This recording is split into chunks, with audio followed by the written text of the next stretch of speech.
जरूरी है कि जब आप किसी की बात को अच्छे से सुनेंगे तभी आप अपनी बात को दूसरे को बेहतर तरीके से समझा सकते हैं। दूसरा, इफेक्टिव कम्युनिकेशन के लिए सही भाषा का चयन होना बहुत महत्वपूर्ण है।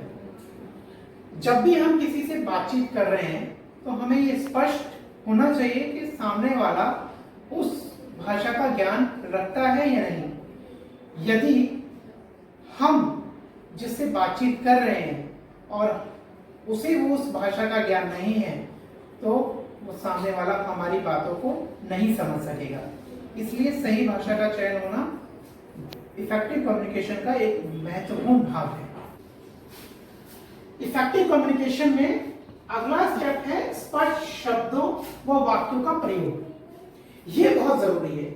यहां हमें समझना पड़ेगा कि हमें ऐसे शब्द और स्पष्ट वाक्य होना चाहिए, पूरा वाक्य का प्रयोग करना चाहिए ताकि हमारे द्वारा कही गई बात सामने वाले को स्पष्टता से समझ में आ जाए, ताकि उसे उसका उत्तर देने में सरलता हो।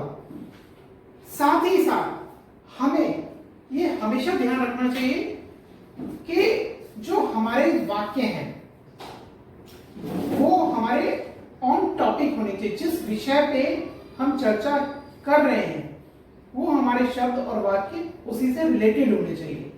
कभी कभी हम लोग टॉपिक से, विषय से हटकर बात करने लग जाते हैं, जिससे हमारा जो कम्युनिकेशन है वो टूट जाता है। अगला है शारीरिक भाषा, नॉन वर्बल कम्युनिकेशन, और या बोल सकते हैं उसे अमौखिक संचार का एक रूप है। जैसे हमारी बॉडी लैंग्वेज, फेस एक्सप्रेशन, अभिव्यक्तियां, हमारी आंखों की गति, ये सारा उसी में आता है। ये हमेशा हमारे बोले जाने वाले शब्दों और वाक्यों के अनुरूप होनी चाहिए।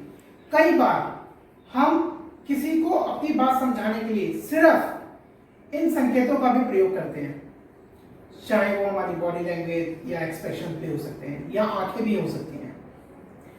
तो हमेशा हमारी ये बॉडी लैंग्वेज पॉजिटिव होनी चाहिए। जब भी हम बात करते हैं तो हमारे जो हाथों की डायरेक्शन होती है, जो मूवमेंट होता है, वो हमारे वाक्य और शब्दों के अनुरूप होना चाहिए। इससे अधिक प्रभाव पड़ता है। आत्मविश्वास यानी कि कॉन्फिडेंस इफेक्टिव कम्युनिकेशन के लिए बहुत जरूरी है। जब भी हम किसी से बात करते हैं तो हमारे शब्दों और वाक्यों में कॉन्फिडेंस झलकना चाहिए, जिससे सामने वाले पर अच्छा प्रभाव पड़ता है। उदाहरण के लिए मैं आपको समझाता हूं। जब हम अपने आप को किसी के सामने प्रेजेंट करते हैं या इंटरव्यूज वगैरह, अगर हमारे बात में या हमारे शब्दों में, हमारे वाक्यों में कॉन्फिडेंस, आत्मविश्वास नहीं झलकता तो वो सामने वाले पर एक नेगेटिव प्रभाव डालता है या नेगेटिव इफेक्ट डालता है। इसलिए हमेशा हम जब भी कुछ बोलें आत्मविश्वास के साथ हमें बोलना। स्टेप है अभ्यास, क्योंकि इफेक्टिव कम्युनिकेशन 1 या 2 दिन में नहीं सीखा जा सकता।